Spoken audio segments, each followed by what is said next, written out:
Okay, round two. We're back at Philosophy Pop-Up Workshop at the Children's Beach on Nantucket Island.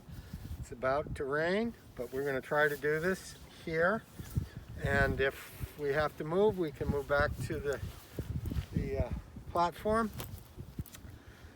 This is about politics. A quick note from Thanksgiving. You know, I recommended in a whole video to go to Clawfinger. I wanted to add something about that, although some of it may be too late. This is certainly not music for everybody. This is really harsh, stern, strident, unrelentingly intense stuff. And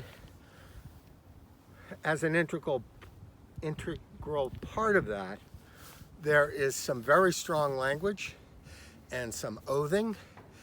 And I just wanted to say, I think there are times for such language, very specific circumstances, vastly overused in modern American culture to the point where it's, amongst other things, watered down to nothing. I mean, in the sense that people simply are being vulgar, and it doesn't strengthen their emphasis. As my Southern grandmother said, Sweetie Pie, Laura Evelyn Wyatt, or Evelyn Wyatt, as she used to say, it's not good to swear because one seems uneducated, amongst other things. And indeed, that is true. I think it's for very, very specific sets of circumstances. I want people to know that. You could tell simply by the title of one of the 4 songs I recommended. This is going to be very intense, raw, controversial, stirring up a lot of things. If you're interested or you're intrigued and you have children, I would listen to the music on your own first, before any kids hear it. There is some very strong language in these songs. And it's not just oathing or eschatological vulgarities. There are other things that are really, really intense. In fact, I'd say beyond those 2 categories. So, yeah, this is not for the faint-hearted, and it's not for everybody. But I think they really do have something to say, and this is a really good time for it to be echoed, for it to reverberate.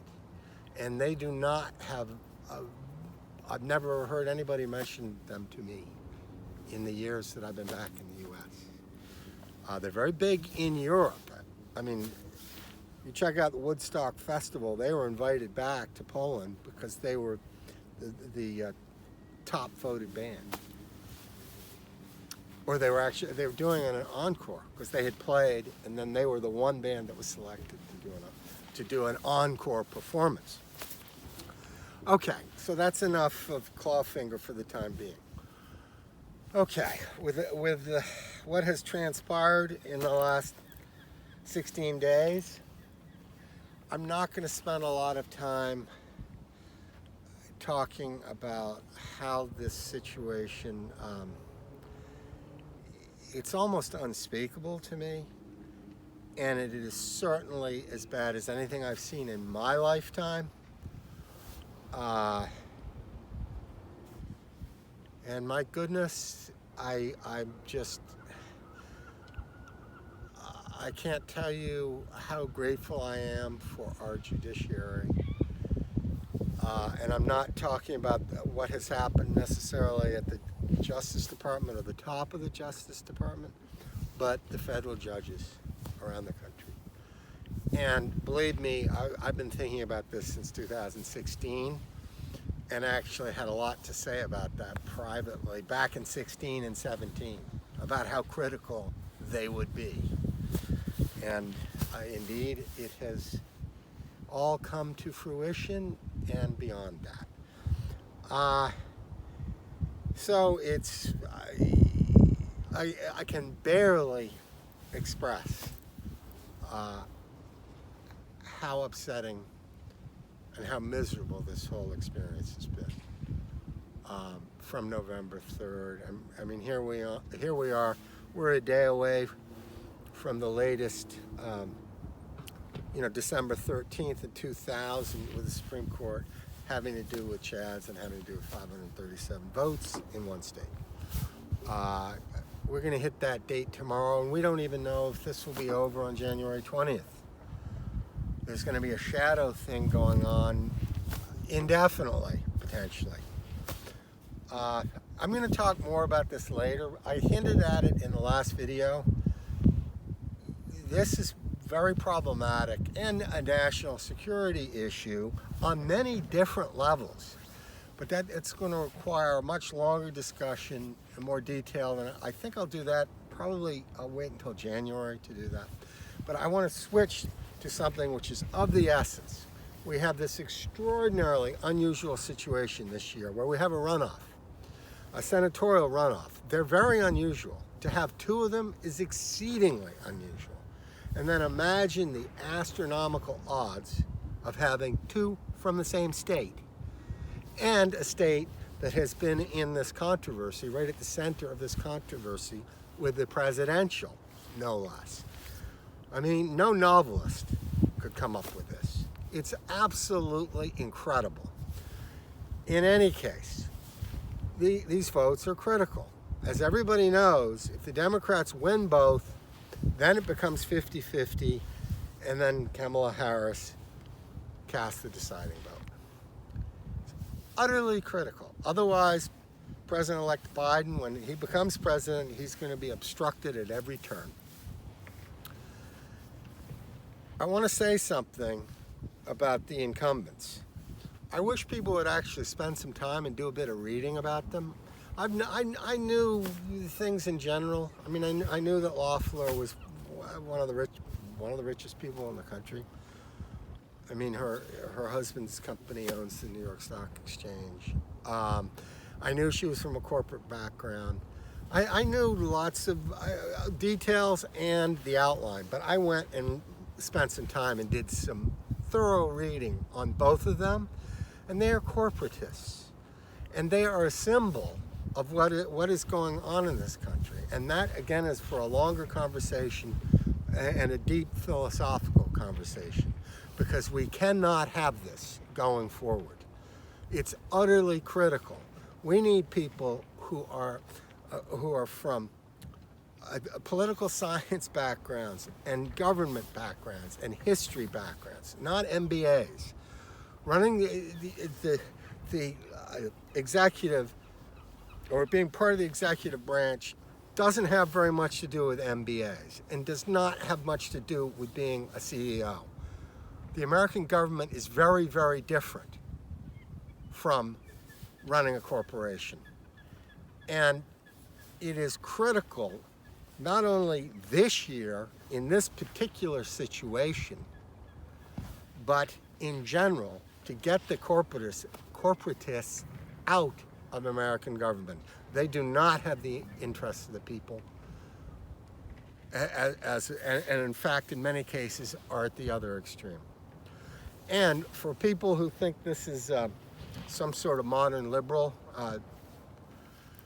ideology, go and look at some of our third president, Thomas Jefferson's writings, warning the general populace and warning other legislators about the shareholders, and that by definition, shareholders have their own internal interest. Unless things absolutely collapse, or people are involved in a criminal enterprise where there could be repercussions for them, or they're going to do so much destruction that it would actually affect them directly, their interest is their own interest. And it is us versus them. He warned about that in the very early 1800s. And I will find the quote for people, or the quotes. One more detail. That's the general thing, and that's where I'm going to be going, maybe later in the month with that, but probably in January. The other thing I wanted to mention is the two Democratic candidates are eminently qualified, and I've got to say this Reverend Warnock. If you go and check him out, and I did the same thing with both Warnock and Ossoff. I did a lot of reading about all four candidates. He's eminently qualified, and he's done wonderful things for many years. And Ossoff is a lot younger, and I just have to say this. I've been very, very impressed with his interviews, and it's interesting that he did the debate with Perdue not showing up, and Ossoff had it anyway with the empty podium. That wasn't just a publicity stunt. He had every right to do that. And Perdue would not show up for very good reason, because that would sink him. He may be sunk anyway, we'll see. I want to say something about Ossoff. Not only is he considerably, he's a generation, well, almost 2 generations younger. I mean, Perdue's in his 70s, Ossoff's in his early 30s. Mr. Ossoff, in reading about him, and I had already watched interviews, repeated interviews, and was very impressed with him. In reading about him, I learned that he and I are both alumni of the same institution, Georgetown University. He just went decades later. I was so pleased to read that.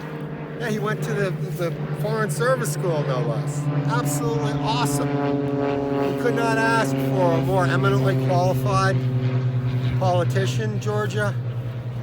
And I'm hoping for the best, and the stakes couldn't be higher in terms of senatorial races and our future. And on that note, I think I'll leave it at that. I would say something about other people staying out of it, like Senator Graham, who apparently thinks that he must be confused. He's from South Carolina, not Georgia. People definitely need to stop meddling, but of course that's not going to happen. So it's not worth spending a lot of time talking about that.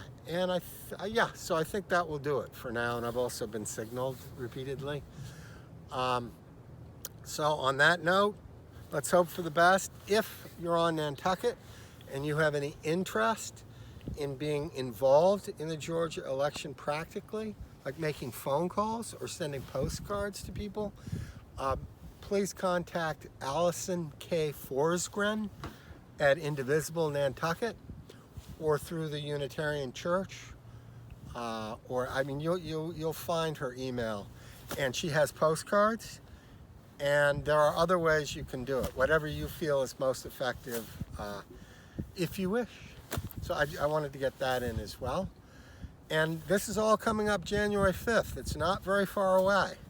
So all the best, and let us hope for the best and work toward it, and God bless.